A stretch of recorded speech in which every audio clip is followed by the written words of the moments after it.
If your child has a Pisces, Libra, or Virgo moon, this one's for you. The moon sign is an incredible place to start when trying to develop a deeper understanding of ourselves, those we love, our children. It is our emotional center. It speaks to how we form attachments. It often tells the story of our experiences in early childhood and whether or not we experience the more shadowy expression of our moon sign throughout our lives versus the more positive expression is very much shaped by our early experiences. And as a reminder, we always look at the entire birth chart to really get the full picture. So take this with a grain of salt. Consider it a solid starting off point, and let's jump into the Pisces moon. Precious, dreamy, empathetic, sensitive, spongy little Pisces moon. I always say I want to protect all the Pisces moons at all costs. But ideally, what the Pisces moon is here to learn how to do is to protect themselves. This child needs to feel held emotionally, spiritually, physically, in all of the ways. Pisces is mutable water, so it's water that's kind of spilled out across the floor and it's moving, it's meandering, it's absorbing everything in the process, and it's kind of waiting to brush up against something, waiting to know where it ends. This is part of why they are so highly sensitive to their environment and why it is imperative that we not only maintain healthy boundaries for them growing up, but we teach them how to set and maintain their own healthy boundaries as they continue to grow. There's a very chameleon-like quality. They can adapt to pretty much any situation. They can pretty much pick up on the emotional undertones of whatever room they're in. Now, whether or not they know that that's what's happening or they have the language to describe it is a whole other story. This child might be especially clingy to you. And if you notice that they were really clingy or they were really attached and something started to change, I would start to get curious about if there was a moment in which they could have felt misunderstood. Even if it's something small, it tends to feel a little bit louder to this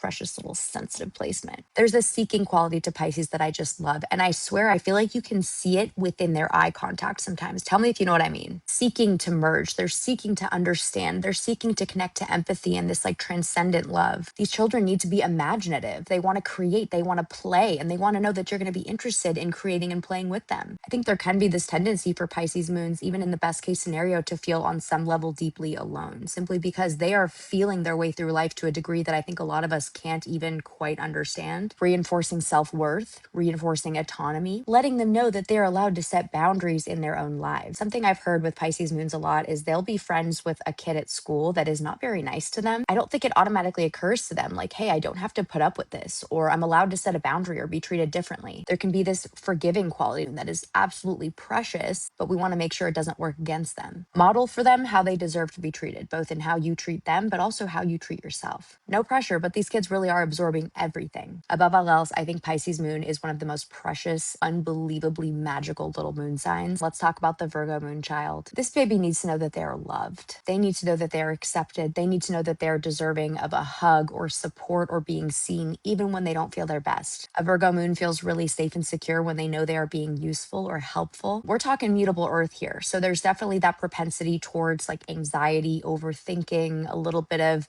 OCD type tendencies, because that's how a Virgo moon child and a Virgo moon adult establishes safety. I want system, I want structure, I want routine. I want to be able to anticipate any potential flaw. I want to be able to criticize myself before you can criticize me. Part of their emotional safety comes from knowing that they are making a positive impact on their environment. And that can feel pretty heavy in there, right? It is imperative to be mindful of how you are communicating with this child. Already, that inner narrative is more likely to come across as self-critical and judgmental. So the slightest little tone shift from you, it might just land especially loudly. So similar to what I said with Scorpio moon, you got to be mindful of any shame-based approaches to parenting. Model self-compassion with, again, how you treat and talk to yourself, how you treat and talk to them. On the one hand, it's incredibly important to respect their boundaries, obviously, but it's also important to note that when they do need love or they need a hug, they're not going to know how to ask for it. So you might want to get familiar with their tells. If they start getting a little more anxious, a little more frazzled, they start to withdraw a little bit more, they could be in that inner critic. So find creative ways that work for them and for you to step in. Above all else, reinforce to these little ones that they are allowed to show themselves even if they aren't perfect. They want to help, they want to heal, they want to perfect and improve, and they are really able to step into their full potential to do so when they have a foundation that is more gentle, forgiving, and self-compassionate. So you guys can make a big difference as their parents. And finally, the Libra Moon Child.